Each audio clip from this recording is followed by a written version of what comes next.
Nom de Jésus. Continue à prier, ne t'arrête pas. Continue à prier. Continue à bénir le Seigneur pour ces moments. Pour ces moments que nous avons passés dans sa présence.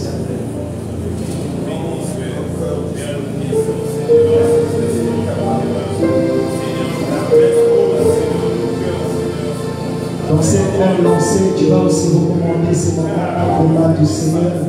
Tu vas demander que le Saint-Esprit nous parle puissamment ce soir. Élève ta voix et continue ta prière en ta pressant à l'Esprit de Dieu.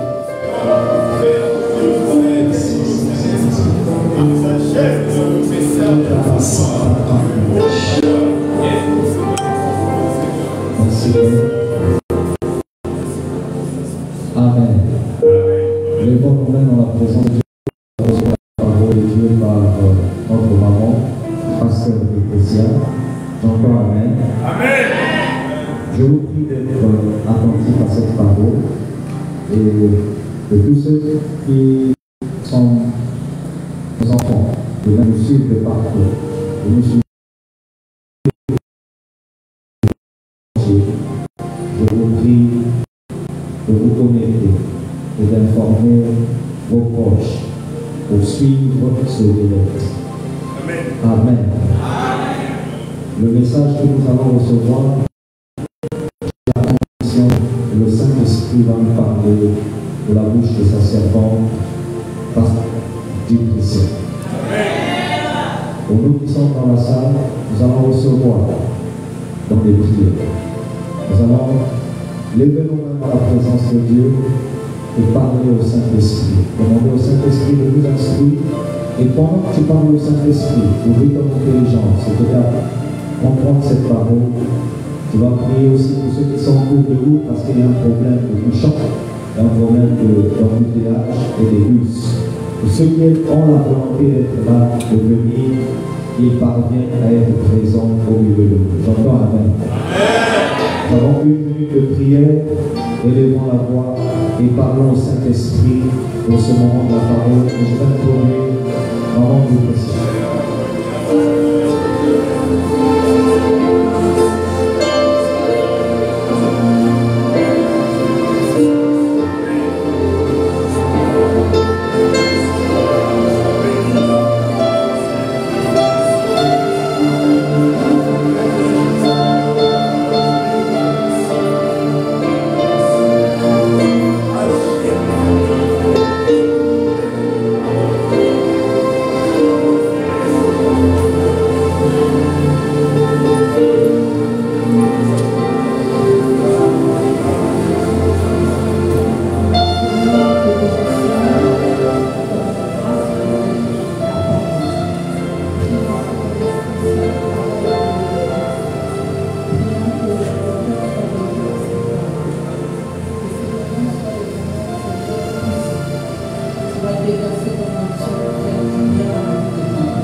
Lorsque Jésus est arrivé à cet endroit, il leva les yeux et dit, sachez à quoi de descendre, car il faut que je demeure aujourd'hui dans ta maison. Sachez que ce matin, de décembre, est reçu avec joie. Il le reçut avec joie. Verset 7, voyant cela, tous murmurèrent et disaient, il est allé loger chez un homme pécheur. Mais sachez, se tenant devant le Seigneur lui dit, voici Seigneur, je donne aux pauvres la moitié de mes biens. Et si j'ai fait tort de quelque chose à quelqu'un, je vais lui rendre le quadruple. Jésus lui dit, vous savez entrer aujourd'hui dans cette maison, parce que celui-ci est aussi un fils d'Abraham, car le Fils de l'homme est venu chercher et sauver ceux qui étaient perdus. Apocalypse 20. Apocalypse 20. Je lis le verset 11. Apocalypse 20, je lis à partir du verset 11. Et je vis un grand trône blanc, et celui qui est assis dessus. La terre et le ciel s'enfuirent devant sa face, et je ne fus plus trouvé de place pour eux. Et je vis les morts, les grands et les petits, qui se tenaient devant le trône. Les livres furent ouverts, et un autre livre fut ouvert, celui qui est le livre de vie. Et les morts furent jugés selon leurs œuvres, d'après ce qui était écrit dans ces livres. Je relis la dernière phrase.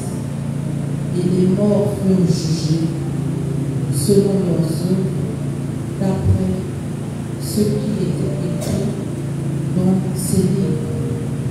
La mer rendit les morts qui étaient en elle. La mort et le séjour des morts rendirent les morts qui étaient en eux. Et chacun fut jugé selon ses œuvres. Je reprends, et chacun fut jugé selon ses œuvres. Dernier passage, Exode chapitre 1. Exode chapitre 1. Exode chapitre 1, je lis le premier verset, le verset 18. Le roi d'Égypte appela les sages-femmes et leur dit, pourquoi avez-vous agi ainsi? Et avez-vous laissé vivre les enfants? Les sages-femmes répondirent à Pharaon, c'est que les femmes des Hébreux ne sont pas comme les Égyptiennes, elles sont vigoureuses, elles accouchent avant l'arrivée de la sage-femme.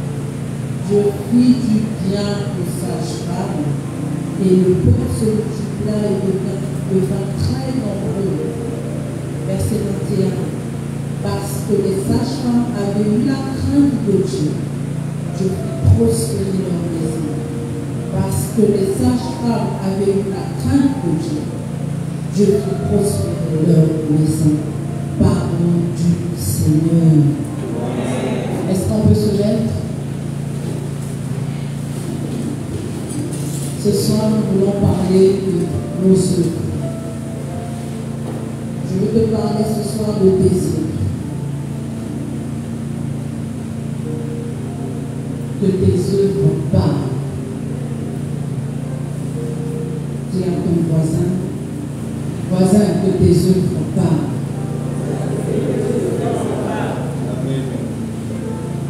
Dis à toi-même, que mes œuvres parlent. Ce soir, nous allons parler des œuvres.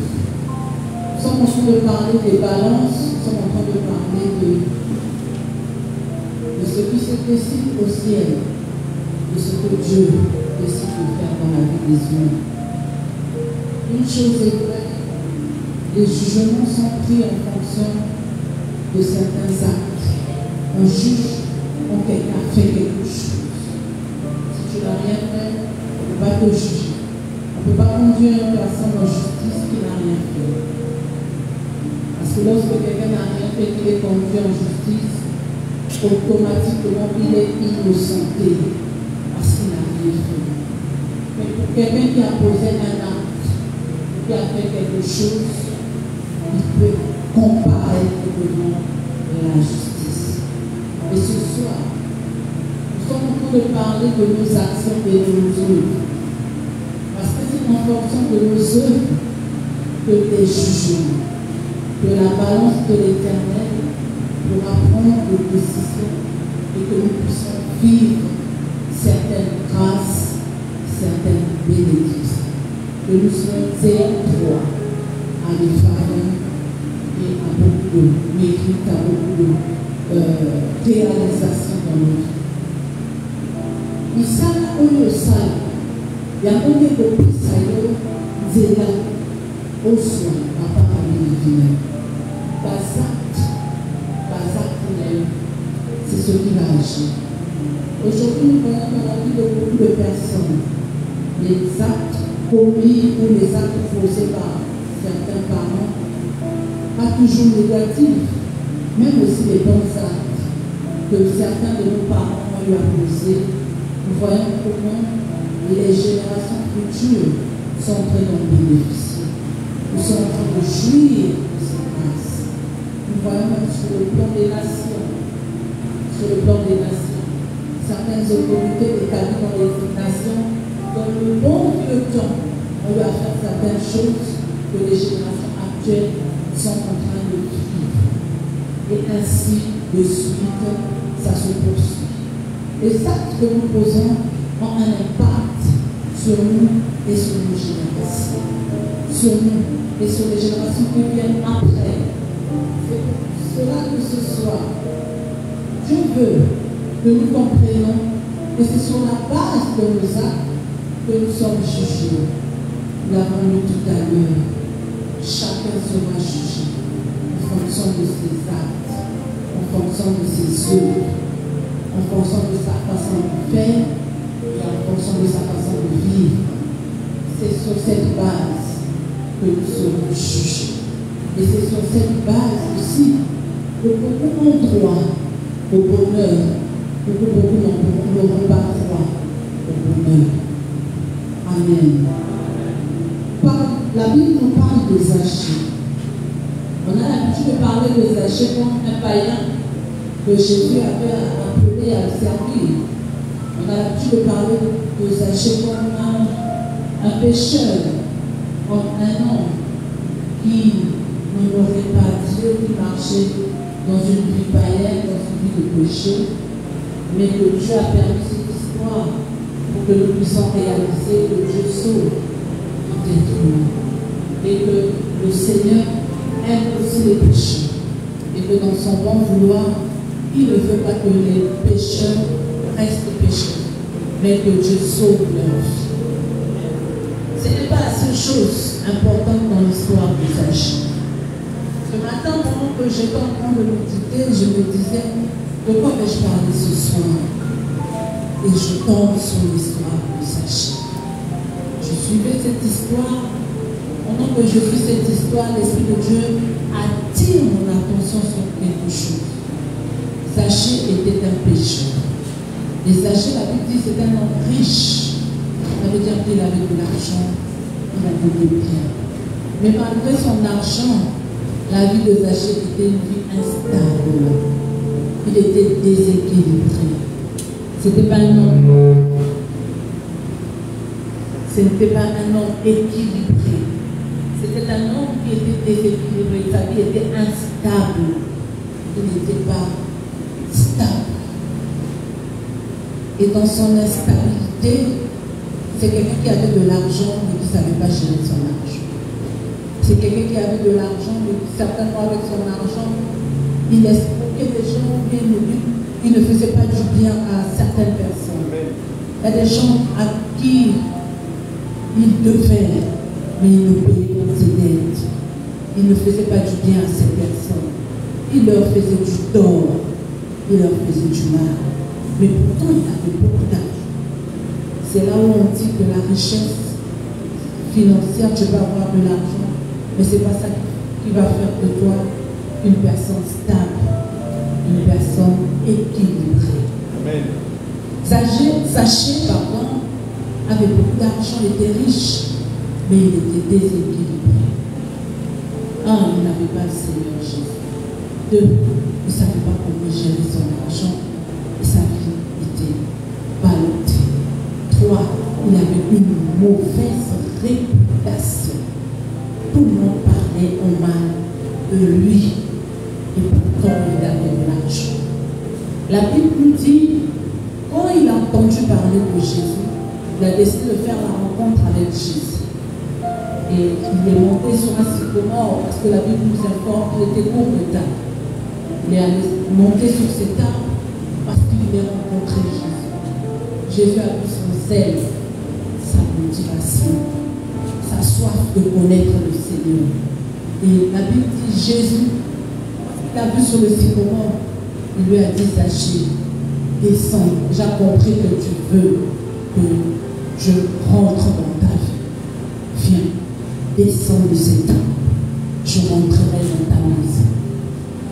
Pendant que Jésus disait à Zachée, je rentrerai dans ta maison, c'est sûr que les hommes, les gens, comme on l'a lu tout à l'heure, ils se sont dit comment Jésus peut entrer dans la maison d'un tel pécheur, un escroc comme Zachée, un mauvais comme Zachée.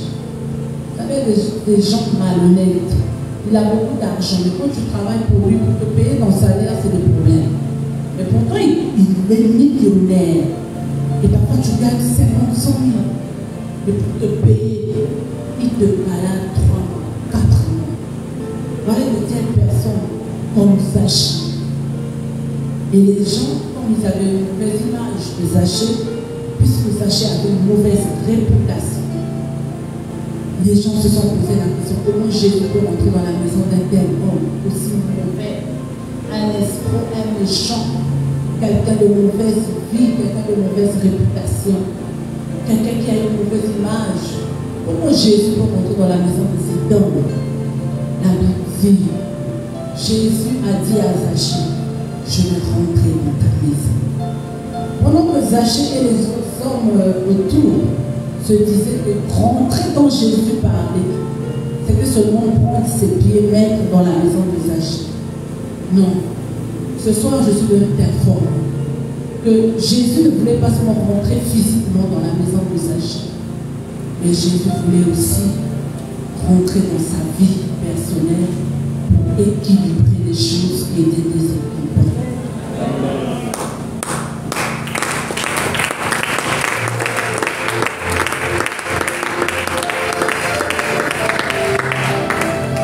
Parce que Jésus savait une chose, cet homme a de l'argent, cet homme a une mauvaise réputation, cet homme est un pécheur. Moi, en rentrant dans sa maison, je le corrige. Et quand Jésus rentre dans sa maison, la Bible dit l'équilibre que Jésus a apporté dans la maison de Zachée, c'est que Zachée n'a pas seulement reçu le Maître comme Seigneur et Sauveur, comme toi et moi aujourd'hui qui avons reçu le Seigneur comme Maître, comme guide, comme Seigneur, comme Sauveur. Et aujourd'hui, nous allons à l'église, nous servons Dieu sous le ministère de notre Père, sous le ministère d'un point que Dieu a établi. C'est bien de faire ces choses. Mais si ta vie n'est pas encore équilibrée, repars aux sources. Il y a quelque chose qui ne marche pas. Et ce soir, je veux te dire que le problème de Zachée, c'était ses œuvres. Il avait des mauvais actions. Les œuvres de Zachée n'étaient pas bonnes. Zachée était un escroc. Zachée était un homme méchant, malhonnête. Je ne connais pas tes œuvres, toi qui me suis ce soir. Toi qui écoutes la parole de Dieu, qui me suis en ligne. Je ne connais pas tes œuvres. Mais Dieu qui est dans les cieux, il voit tout. Il sait ce que tu fais. Il voit ce que tu fais. Plusieurs aujourd'hui viennent dans l'église et se paraissent des personnes pieuses. Au centre, mais quand ils sortent de l'église, c'est une vie désagréable. Vie à ma paix. Et quand on y a à l'église, on l'a d'abord il y a Moutamala, quelqu'un de juste, d'honnête. Mais quand tu sors de l'église, ce que tu fais, c'est grave. Zachée n'avait pas une bonne vie, il n'avait pas de bonnes œuvres. Et ses œuvres le condamnaient. Ses œuvres ne l'octroyaient pas le droit de devenir un homme prospère. La richesse, tu peux avoir de l'argent et ne pas être prospère. Zachée n'était pas un homme prospère. Zachée n'était pas un homme béni. Malgré son argent il ne pouvait pas s'organiser. Parce qu'à la base, c'était un homme méchant. Et ses œuvres le condamnaient. Ses œuvres ne lui donnaient pas le droit d'être béni. Mais ça, et pour ça, quelque part, pourquoi on s'en a commerce, ça m'a occupé de pas mon année. Après, si on n'est pas connu de 100 000, 200 000, 1 million, à entrée financière aux aussi mamans. Mais pour ça, la famille, ce que je suis là, je vais plaisir, je vais à équilibre. Ce que je vais côté, sur la vie, vous êtes à l'est. Vous êtes capable de vous servir. Vous êtes capable de vous servir à Bananayo. Il y a une bonne année au climat. Toute ta famille est stable. Malgré ce que tu fais, malgré ce que tu vis, tu n'arrives pas à t'organiser. Tu n'arrives pas à vivre bien. Amen. Et Jésus voulait corriger ce problème. Parce qu'il savait que Zachée, ce n'est pas un homme qui a des bonnes œuvres. Moi, en rentrant dans sa vie, je veux révolutionner sa conscience. Et quand Jésus est rentré, la conscience de Zachée a été révolutionnée. Zachée a commencé à dire, celui à qui j'ai fait du mal, je lui donnerai le quadruple. Je lui donnerai 4 fois ce que je lui avais volé. Cette personne que je devais, même si c'est la moitié de ma richesse, je veux payer. Je veux faire du bien aux pauvres. Je veux faire du bien à l'œuvre de Dieu. Je veux faire du bien au Seigneur. Je ferai du bien aux hommes. Je ferai du bien à l'Éternel. Zachée a compris que mes œuvres à moi, en faisant du bien à mon entourage, en faisant du bien à la maison de Dieu, en faisant du bien à celui qui m'enseigne la parole, en faisant du bien au ministère de mon Père, ou encore à toute personne que Dieu veut que j'honore, c'est ma vie que je suis en train d'équilibrer. Et quand Zachée a compris ces choses, la Bible dit, aujourd'hui même, le salut est entré dans la maison de Zachée.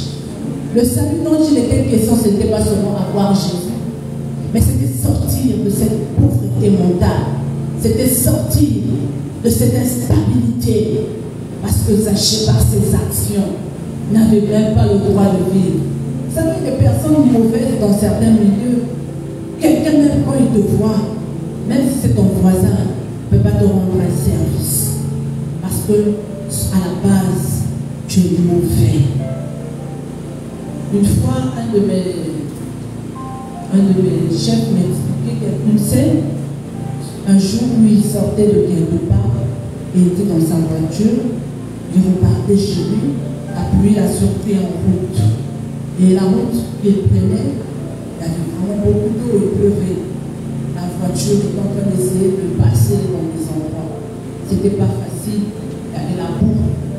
Il arrivait à un certain niveau, il s'est embourbé, il devait être minuit, 1 heure, avec sa femme. Et il a essayé de s'en sortir, il était déjà loin de la maison. La zone où il était, il ne pouvait pas rentrer. Il s'est arrêté là vers 1 heure, il ne savait plus que faire. Il me dit, c'est la voisine qui me voit et qui me dit, venez dormir chez moi parce qu'il pleuvait encore. Il dit, mais je vais laisser la voiture là. La voisine rentre chez elle, elle prend une bâche. Elle ouvre sa voiture. Et elle dit, rentrez, dormez chez moi. Elle leur a ouvert la porte de son salon. Ils sont rentrés, ils ont dormi jusqu'au matin. Et le matin, ils se sont levés et ils sont partis. Et ils ont finalement pu débloquer la situation. Il est rentré chez eux. Et il me rendait le témoignage. Pendant qu'il me rendait le témoignage, moi, au moins, l'esprit me dit, et si ce monsieur-là n'était pas bien avec les gens, on sait qu'à cette heure-là, on pouvait l'aider. Il y a des gens, depuis seulement que tu as eu une voiture, depuis seulement que tu as eu ton mariage, depuis seulement que tu as eu des enfants, depuis que tu as eu une maison, tu habites dans un bon quartier, donc tu vois que les autres n'ont pas de valeur. Excusez-moi, tu t'en fous de la vie des autres. Il y a des gens comme ça, ils peuvent rouler, même ils t'éclaboussent. Et puis ils te disent, il faut regarder la route. Demain, c'est la personne que tu as éclaboussée qui sera sur ton chemin. Tu fais quoi? Tes œuvres vont te rattraper. Amen. Et Zachée n'avait pas de bonnes œuvres. Mais Jésus, en entrant dans la vie de Zachée, est venu corriger la mauvaise façon de vivre de Zachée. Ce soir, je suis venu te dire, toi qui sèmes dans la maison de Dieu, toi qui sèmes pour faire du bien aux autres, toi qui sèmes pour aider, tu es en train de construire l'équilibre de ta vie. Mais toi qui n'as pas encore compris, de faire du bien, de poser des actes, avoir des œuvres bonnes, ces actions bonnes que tu peux faire envers ton prochain, ce sont les œuvres qui vont bénir ta vie et bénir ta famille. Tout à l'heure, nous avons lu l'histoire des sages-femmes. La Bible nous dit à cette époque, l'époque de Moïse, il y avait un roi qui avait demandé que toutes les femmes, pendant qu'elles mettaient au monde, que les sages-femmes, en leur faisant faire, en les faisant accoucher, qu'elles puissent tuer les bébés mâles. Mais si c'était des filles, qu'elles laissent. La Bible dit, les sages-femmes étaient en train de faire accoucher les femmes hébraïques, c'est pas ça. En tout cas, les Hébreux, les femmes des Hébreux, elles mettaient au monde. Mais quand les sages-femmes voyaient les bébés, elles n'avaient pas la force de les tuer. Parce que le cœur honnête, le cœur bon, le cœur juste, ne les emmenait pas à faire du mal à ses enfants. La Bible dit qu'elle laissait ses bébés, elle les faisait accoucher normalement, elle s'occupait de ses bébés. Quand le roi a appris qu'il y avait des sages-femmes qui n'étaient pas en train de respecter ce qu'il a dit, il pose la question aux sages-femmes. Pourquoi avez-vous laissé ces enfants vivre? La Bible dit que les sages-femmes ont trouvé une raison. Elles ont dit que ce n'est pas de notre faute. Quand nous on veut faire accoucher les femmes, peut-être en les faisant accoucher, les bébés vont mourir. Ces femmes sont tellement fortes qu'elles poussent avec vigueur. Donc en poussant avec vigueur, les bébés sortent vivants. Nous, on va faire comment? Ça veut dire que le plan du roi, c'était que pendant que les femmes poussaient, elles devaient tout faire pour que les femmes ne poussent pas correctement, pour que le bébé meure en plein accouchement. Il dit voilà, elles poussent tellement avec vigueur que les bébés naissent. Voilà mon roi, ces enfants sont là. La Bible dit, à cause du bien que les sages-femmes ont fait vivre à ces femmes des Hébreux, la Bible dit, et elles et leur maison prospéra.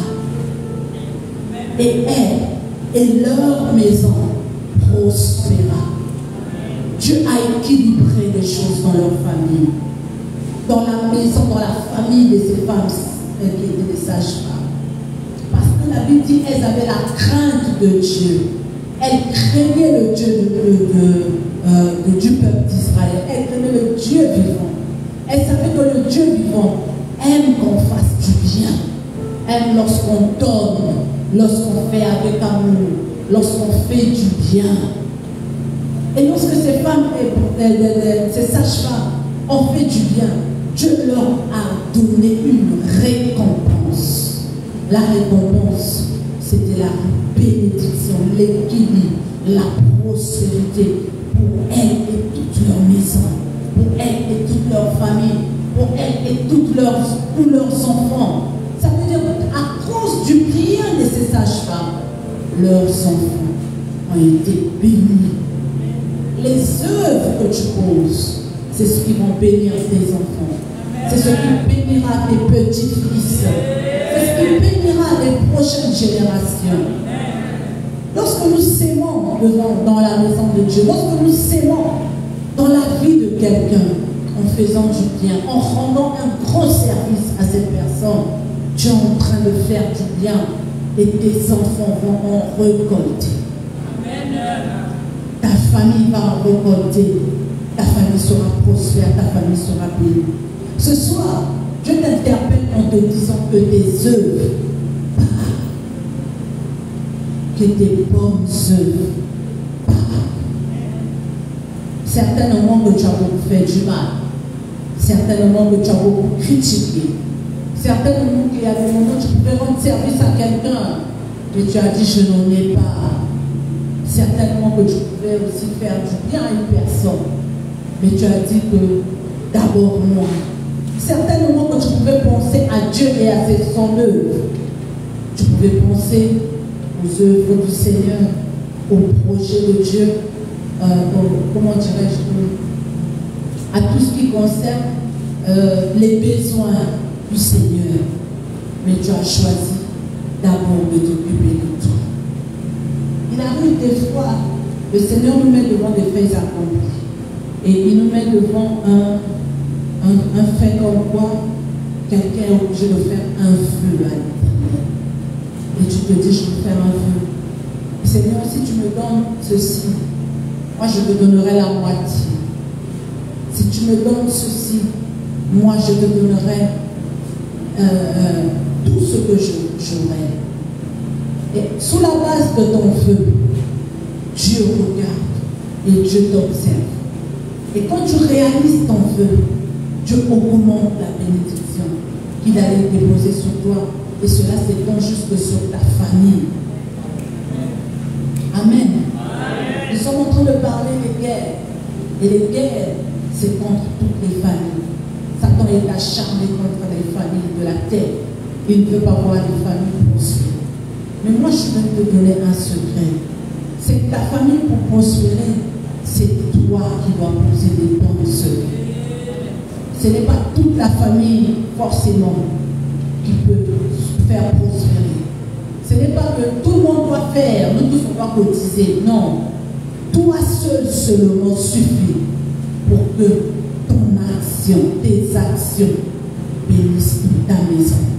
Tes actions bénissent toute ta famille. Tes actions bénissent tous tes enfants. Ce soir, regarde ta vie et regarde tes œuvres. Est-ce que tes œuvres sont bonnes? Est-ce que tu es content de tes œuvres? Est-ce que tu es fier de ce que tu lui donnes? Est-ce que Dieu a de la joie? Beaucoup se disent, moi je n'ai pas pour moi fait le vœu, parce qu'il y a des fois dans la vie, il ne faut pas prendre des engagements que tu ne pourras pas respecter. Moi je préfère ne pas faire le vœu. Quand Dieu me bénira, je donnerai. Mais Dieu, qui est le maître des temps et des circonstances, c'est une chose. J'ai envie de te bénir. J'ai envie de bénir ta famille. J'ai envie de bénir ta famille à un niveau tu ne t'imagines même pas. Ce que je veux faire pour toi et ta maison, c'est maintenant. Mais toi, manquant de discernement, tu ne sais pas qu'actuellement c'est le temps. Que fait le Seigneur? La Bible dit qu'il est le maître des temps et des circonstances. Que fera le Seigneur?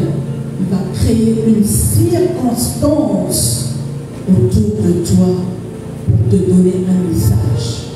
Tu arrives à l'église, c'est alors qu'on te dit que l'église a un problème de facture d'électricité. Oh, c'est la même période que Dieu t'a béni.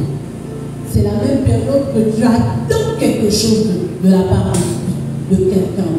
Une personne t'a promis, ou bien il y a une promesse quelconque, c'est la période où tu vas avoir ton salaire. C'est la période où tu vas recevoir quelque chose de fort, une bénédiction. C'est-à-dire, c'est la période là, mon tomo a le qui t'a repris au monde. On continue l'église, c'est à ce moment-là où Zoyoga.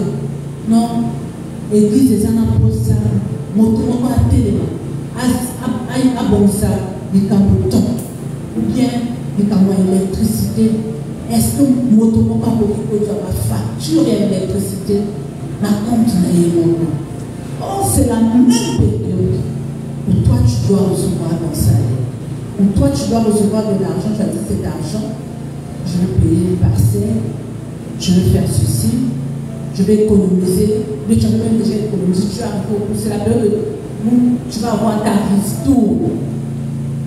C'est la période même où on va te payer ta ristourne, tu as fait une ristourne, mais tu as économisé.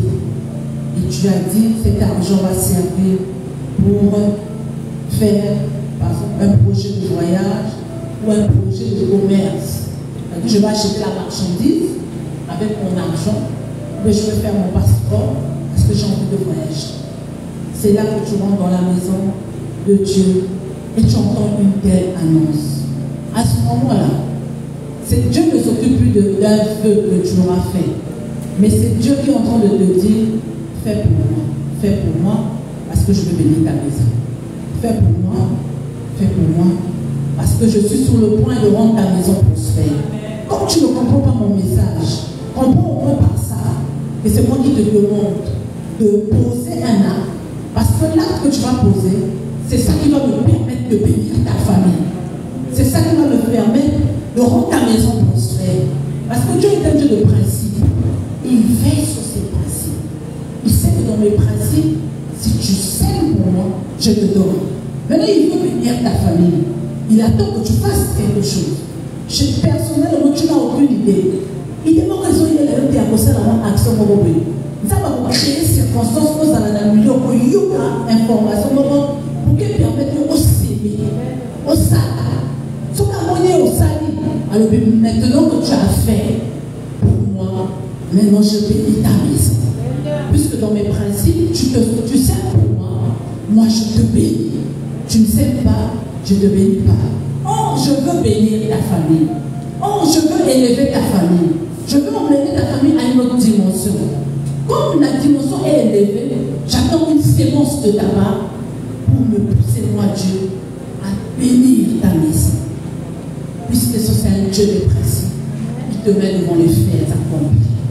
Et là, tu entends, on te dit on a coupé l'électricité, on te dit on doit, je ne sais pas quoi. L'église a besoin des baffes. L'église a besoin de je ne sais quoi.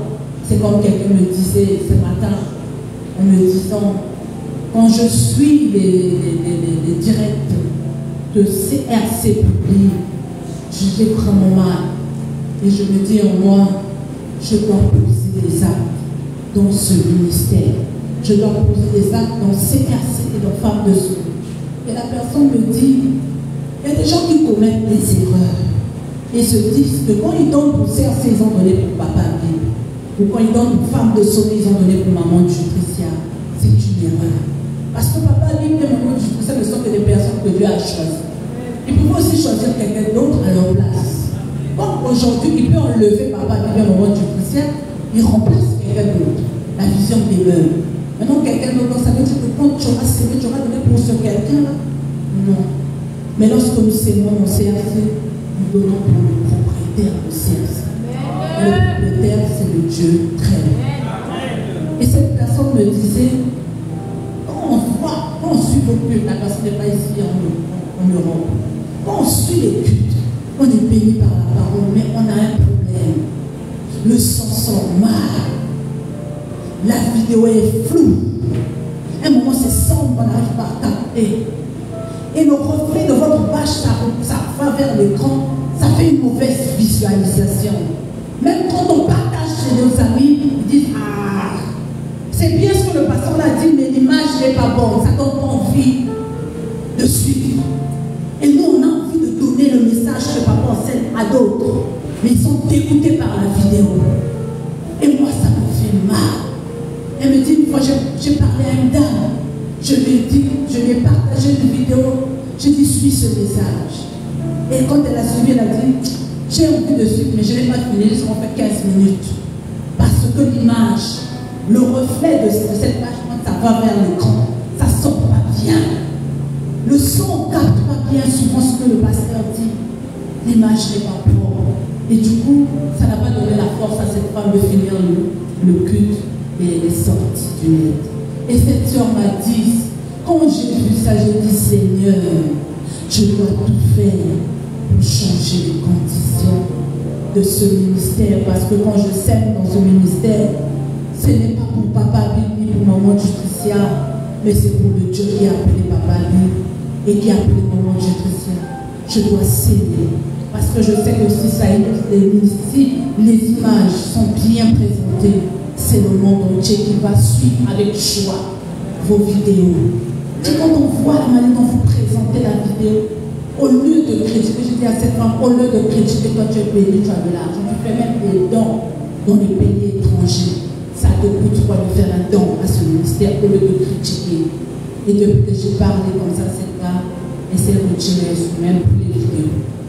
C'est pour dire, elle me disait, et quand j'ai vu ça, j'ai dit non, Seigneur, bénis-moi, afin que moi je change ces conditions, que je donne à ce ministère les caméras qu'il faut, le son qu'il faut, l'image extérieure qu'il faut, pour que le message qui est donné, cette vie que moi je reçois, que ça sauve aussi les autres.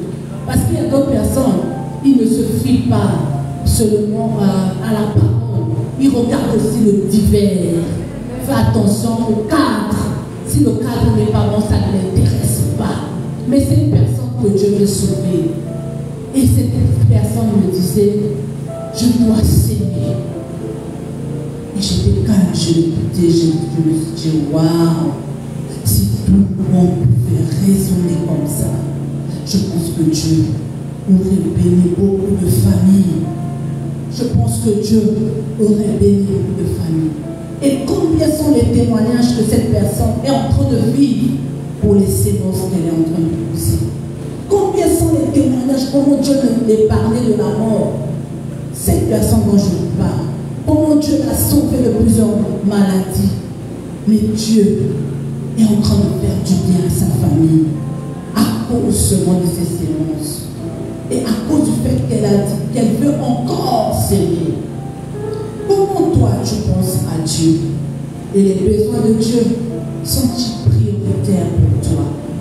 Quand Dieu te demande de faire pour lui, est-ce que pour toi ta priorité c'est d'abord ta maison ou c'est d'abord Dieu?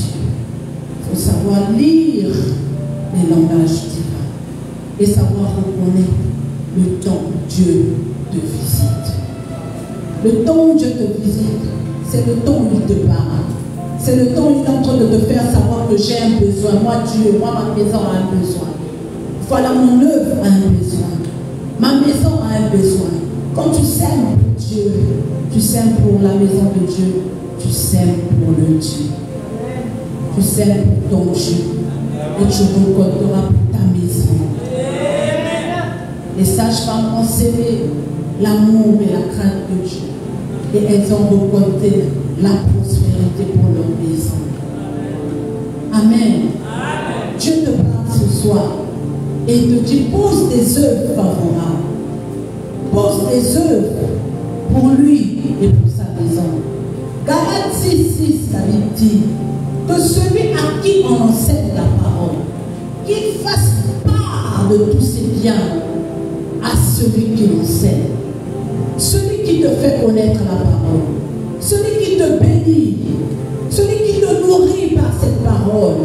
La Bible te dit, fais part, partage, kabola na milieu, kabola na katikati, bosui na yo, na oyo, na moto oyo, apambola kayo, na liloba ya Nzambe.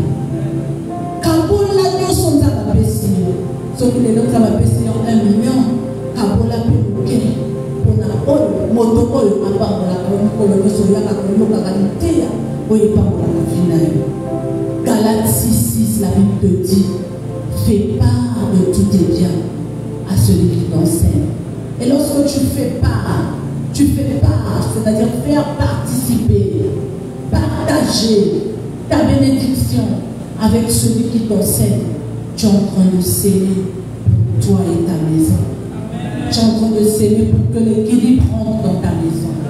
Tu es en train de s'aimer pour que l'argent qui était déséquilibré soit maintenant stable et que votre maison soit bénie. toi et ta famille, que vous soyez bénis. Et Dieu va peser tes œuvres. Il va voir tes bonnes actions.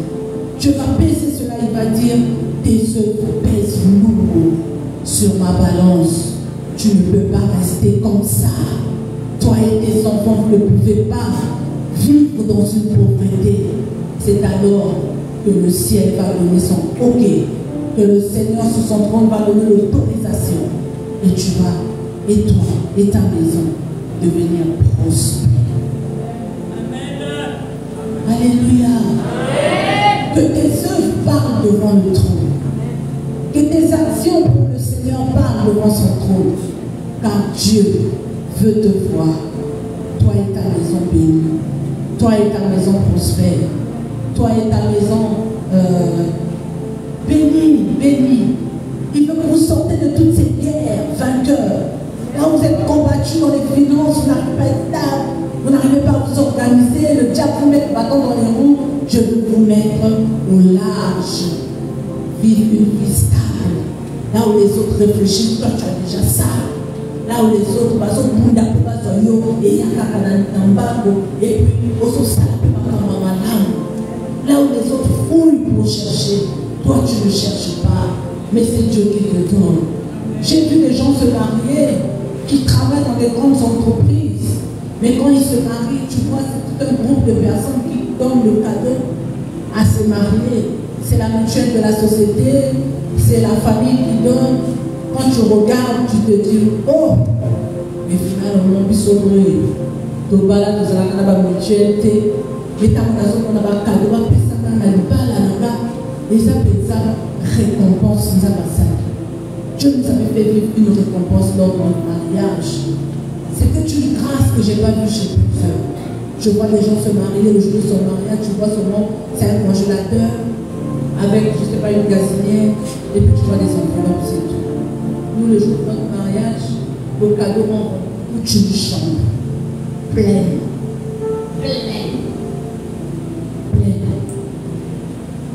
J'ai eu tout le nécessaire qu'il fallait dans ce jour de mariage. Tout le nécessaire. Mais ce n'est pas la même grâce que Dieu fait à tout le monde.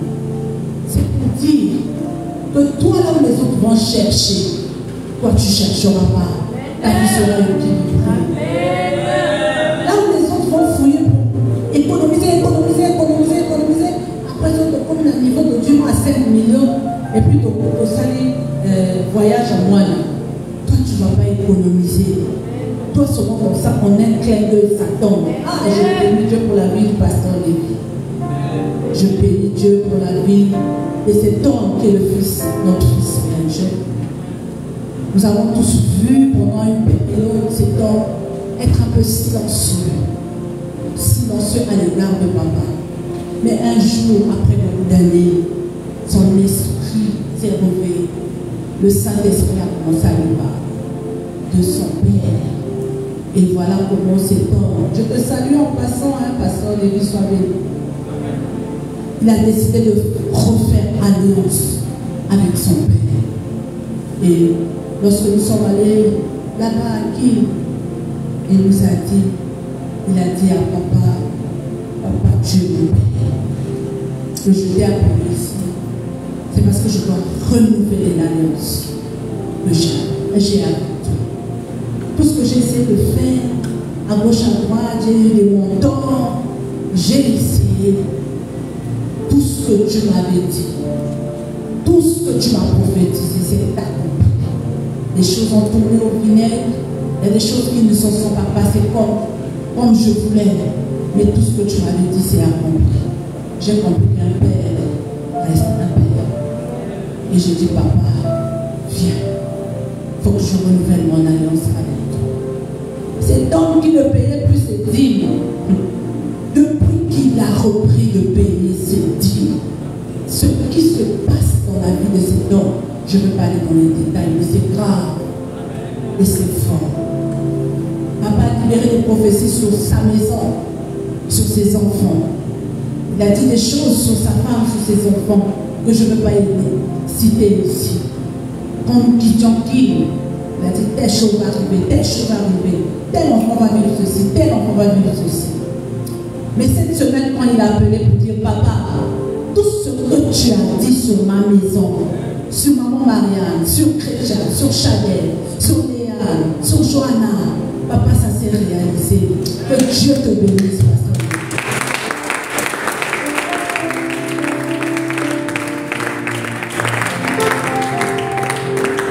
Et aujourd'hui, papa, voilà la prophétie, là, c'est accompli là.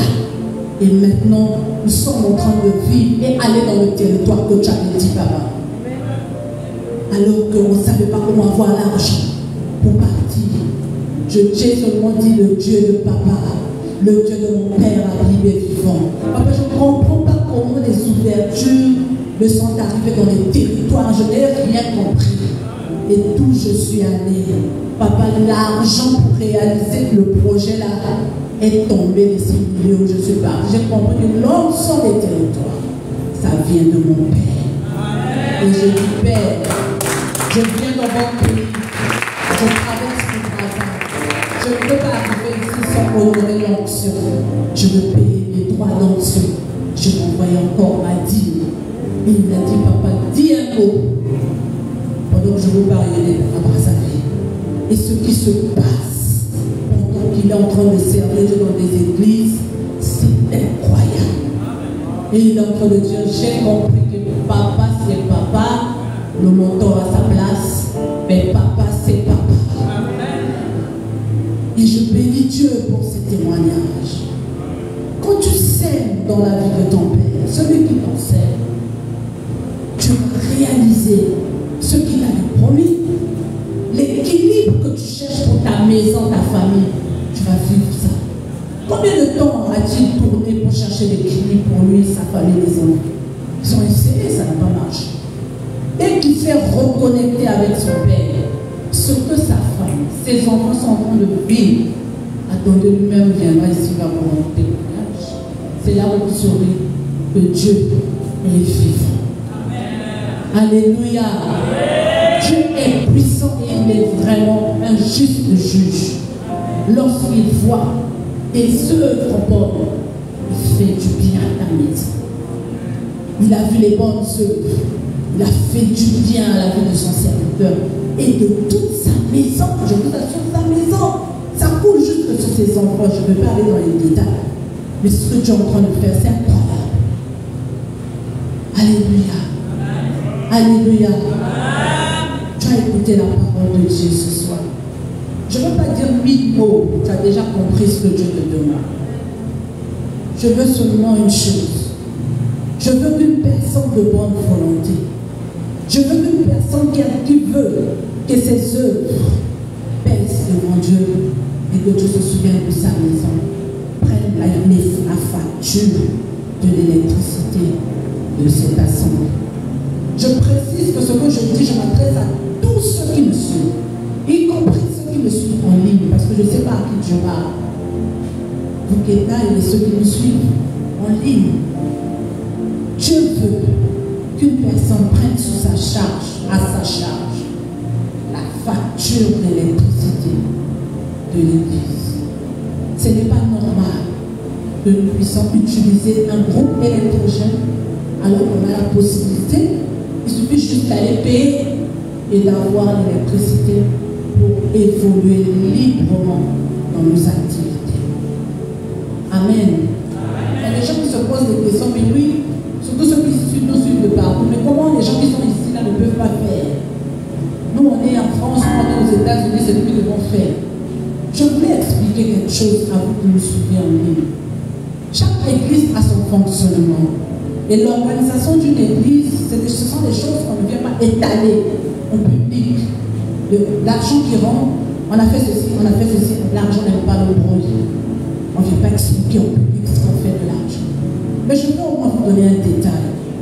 C'est que l'église a des défis, l'église a des charges, l'église a des responsabilités auxquelles les entrées financières font face. Et il y a des responsabilités qui vont au-delà de ce que l'Église reçoit comme entrée. Et ça fait que Dieu, à ce moment-là, il a juste besoin d'une personne qui va dire, moi je veux prendre ça sous ma charge. En fait, c'est une opportunité que Dieu donne à quelqu'un d'être béni pour lui et sa maison. Il dit l'électricité, je veux que quelqu'un prenne. Le loyer de l'église, je veux qu'une personne prenne ça sur ma charge. L'organisation d'une église est répartie en plusieurs. Il y a tellement de choses. Il y a tellement de choses que je ne peux pas énumérer ici. Les différentes charges de l'église. Il y a même des gens qui sont à charge à l'église, mais que nous ne pouvons pas étaler ici. Parce que c'est trop privé et confidentiel. Mais ce que Dieu te demande, toi qui as été touché par cette parole, il te demande de poser un acte afin que les charges de l'église, les besoins de Dieu, que Dieu ne réfléchisse pas, parce qu'il a des fils, il a des filles, que ses fils et ses filles prennent ses engagements pour s'occuper de sa maison. Que Dieu n'ait plus à réfléchir.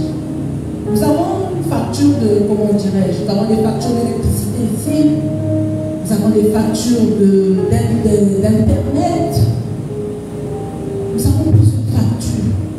Mais ce que Dieu te demande, c'est d'éliminer cette dette de l'électricité. Parce que un peuple ne peut pas le voir.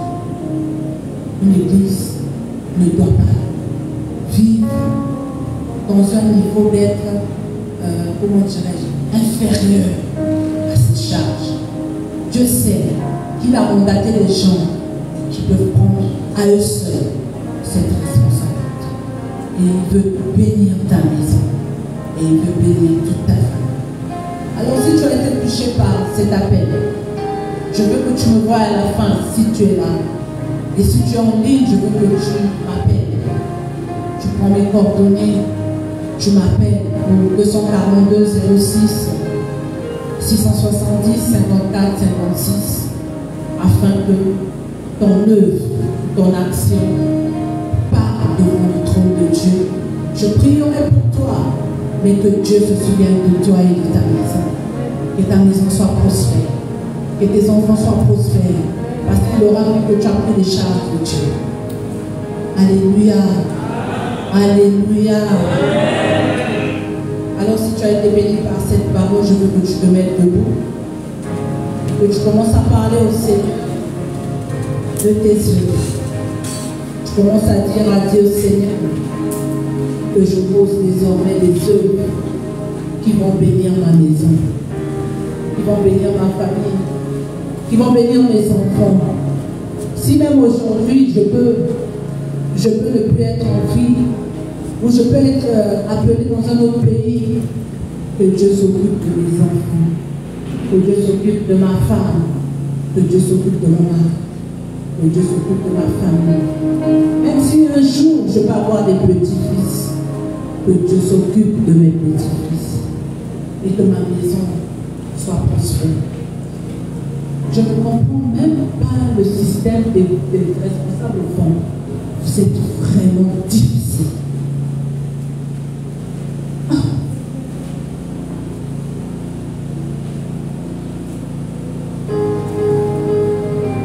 Vous êtes vraiment difficile et vous méritez de vous repentir, vous trois. Je ne sais pas d'où vient cette éducation. Vous savez très bien que les parents répètent toujours passer devant. Mais vous avez un système de vous mettre derrière, on dirait des observateurs qui observent pour analyser la parole au loin. Même si vous me donnez des raisons de mal de ventre, mal de ventre, ceux qui sont là n'ont pas mal. C'est la désobéissance pure. Et c'est une mauvaise éducation. Ça, je ne peux pas prôner de telles œuvres. Ce sont des œuvres à exposer en public. C'est la honte des responsables. Et vous n'êtes pas un modèle. Vous faites la honte des responsables. Franchement, je ne sais pas encore vous dire ça 1000 fois. Chaque culte, quand vous dites venez devant, vous venez devant, après vous repartez derrière. Et c'est une culture que vous avez. Quelle éducation. Ça ne sort pas de papa. Et on parle des œuvres. Et vous posez de telles œuvres. Quel scandale. Et ceux qui rient, vous êtes pire que ceux qui ont fait. Parce que vous n'êtes pas c'est aussi qu'on parle d'eux. Parce qu'on reprenons ton frère et que tu ris, tu te crois meilleur que l'autre. Mais Dieu peut te faire vivre la même chose. Que l'Église parle à Dieu. Que l'Église parle à Dieu.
Merci pour la soirée ce soir.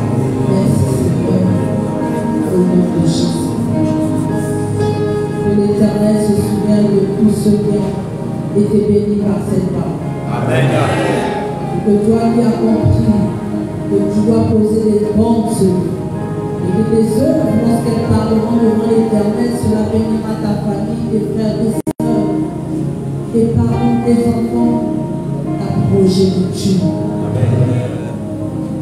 Que l'Éternel te bénisse. Amen.